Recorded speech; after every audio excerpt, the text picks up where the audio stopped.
திருநெல்வேலி மாவட்டம் வள்ளியூர்ல இருந்து நம்ம இன்னைக்கு எங்க வந்திருக்கோம்னா நம்மளுடைய விவசாய நிலத்துக்கு தாங்க வந்திருக்கோம். வெயில் கடுமையான வெயிலா இருக்குது.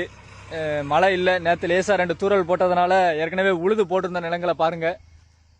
இதுதான் நம்ம நிலம். நெல் போடுறதுக்காக நம்ம இது பண்ணியிருக்கோம். உழுது போட்டிருக்கோம். மழையை பார்த்துருக்கோம். வெயில் இப்படி அடிக்கி சூரிய பகவானை பாருங்க. நல்லா சுட்டரிக்கும் சூரிய பகவான்ங்கிறது அடிச்சுக்கிட்டு இருக்காரு. வெயில் தாங்க முடியல. கொஞ்சம் மழைகளை கொடுத்தா நமக்கு நல்லா இருக்கும். விவசாயத்துக்கு யூஸ்ஃபுல்லாக இருக்கும். மக்களுக்கு அரிசி விலைகள்லாம் ஏறிக்கிட்டு இருக்குது. நம்ம அரிசி எல்லாமே கொடுக்கலாம் அப்படின்னு சொல்லி விவசாயத்துக்கு தான் வந்திருக்கோம். மழை இல்லாமல் உழுது போட்டு ஒன்றுமே பிரயோஜனம் இல்லாமல் இருக்குது. உங்கள் ஊர்லலாம் மழை பெய்யுதா என்ன ஏதுங்கிறத கமெண்ட் பண்ணுங்கள். நாங்கள் மழை தண்ணி இல்லாமல் நிறைய தென்னை மரங்கள்லாம் பட்டு போச்சு நம்ம தோட்டத்தில். போர் போட்டும் போர்லேயும் தண்ணி இல்லை பார்த்துக்கிடுங்க.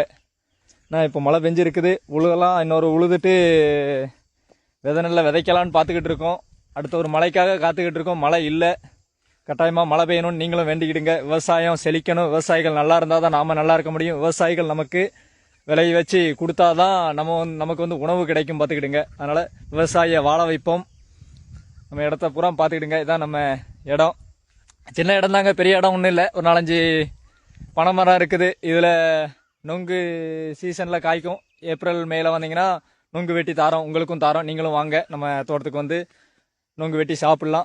அரிசியெல்லாம் நல்லா வந்ததுக்கப்புறம் நம்ம பேட்ஸுக்கும் தீவனங்கள் தேவைப்படுது. அதுவும் இப்போ நெல்லெல்லாம் கடையில் வாங்கி போடக்கூடிய நிலைமையில தாங்க இருக்கும். முந்தியாவது நம்ம வீட்டில் நெல் இருக்கும். நம்ம தோட்டத்தில் விளைஞ்ச நெல் எடுத்து கொடுத்துக்கிட்டு இருந்தோம். இப்போ நெல் விலைக்கு வாங்கி தான் பேட்ஸுக்கெல்லாம் கொடுத்துக்கிட்டு இருக்கோம். ஜாவா ஃபின்ச்சஸ் இதுக்கெல்லாம்.